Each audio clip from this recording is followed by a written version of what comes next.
Hey everyone, welcome back to another video. Just going to be going over the Austrian GP and what ensued. So considering it was a sprint race, I thought that, how the sprint turned out, that the race itself was going to be much more exciting. Kind of wasn't, the end did provide a bit, but we'll get into that. So off the start, considering Max's dominance in the sprint race and all weekend, I thought he was probably just going to run away with it. And the start kind of did show that. A great start, leads the pack. He was just always edging away from Lando. Russell has a bit of a sniff at Lando, can't seem to pull it off.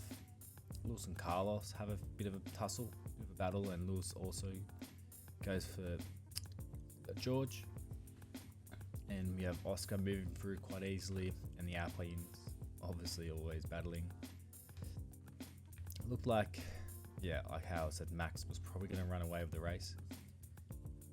He just, every stop, Lando was kind of pitting behind him, and you just edged that few seconds. Get that gap, just build over Lando and the rest of the group. So it looked like it was going to be pretty solid, Max, Lando, 1-2. With how Oscar was going, probably would have put him for P3 if what did happen didn't play out. Because he drove pretty strong. He was a couple of little mistakes, but other than that, I think he was really fighting for P3 if that happened. Obviously how the race turned out better for him, but without that, I think he still was on for a pretty good result. Looks like Max was just going to get away with the race. And after that slow pit stop, and then Lando coming out quite behind him, the gap's down to 2 seconds, and Max makes a mistake. So they had a bit of a, on their side, Red Bull side, not a great race. There's a few mistakes. Max made a mistake. Red Bull made a mistake with the pit stop. That has never happened in a long time. And Lando just drove a pretty stellar race. Now, I was kind of thinking before the race that we hadn't actually seen the two leaders have a touch in a while, have a bit of a crash, and as soon as Max and Lando kind of got close, and you could just see how Max was defending into turn 3. Turn 3 always delivers something, and how Lando was kind of attacking that corner and the pass, that it was kind of inevitable that there was going to be a crash. I don't fully believe that the crash was Max's fault. Should have he left a bit more room, and was he moving under braking? Yes, 100%. But definitely Lando could have been a little bit more aware of how Max was driving. He tried to pass him 3 times, I believe, and you could see he was saying on the thing he was moving under braking, which I believe he was. I don't think that 10-second penalty is not enough. Lando's out of the race, and Max is, well, not out of the race, but they're battling for the lead, and now he's not there. Sure, he gets to stay in the race and get some points, but for Lando, in a championship situation, that is huge. He's lost out of so many points where he should have been taking a win. And then it's just, I feel the 10-second penalty is not enough.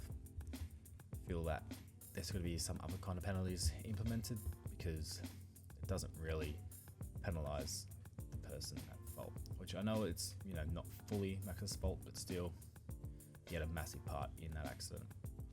And then George swoops in, like we like to call a bit of a Stephen Bradbury, for the win just after those two touch. And then it's kind of just his race. He can manage. Oscar has a late charge to kind of get to him, but doesn't have enough. The virtual safety car kind of helps George out. And then Carlos in third. Have a pretty good drive from Carlos. Just being, pretty solid in that car, showing, everyone that he deserves a seat in Formula 1. So quick little jump to Sergio again. I don't know, probably seems like a bash on about it, but every week since I think I've made a few videos, he's just, ever since he got signed again, it's just been the weekend after weekend after weekend of just not very good points, not very good, not results. Qualifying hasn't been good, and the race hasn't been good. He's still the furthest away in qualifying from his teammate, and just the race after he did complain of damage from the start, but I don't think he put up any damage. He was still, after Max's crash and then penalty, 10 seconds over behind him at the finish line. It's just wild. Like, Max would have lost over 40 seconds in that crash, the penalty, maybe even more, and he's still over 10 seconds behind him, which is pretty wild. So it's kind of a slow race. The accident did bring it to life a little bit, which, you know, made it a bit more exciting to the end. But other than that, not as exciting as the sprint. This track's usually pretty good, but it's kind of slow. Not a whole lot of overtaking in the backfield, midfield, and yeah, that's about it. You know, a big weekend for the Haas. They outperformed the whole field. I'd say it would be a weekend to forget for the Aston Martins and the Saubers, both not having a solid weekend at all. Danny Rick got some points, and Yuki just outside the points. That's not too bad of a weekend for them guys. Obviously, Haas outperformed really well and took those extra spots. And then you had Alpine battling again with each other, but you know, it's where they are. Their cars obviously the same. They always seem to battle with each other.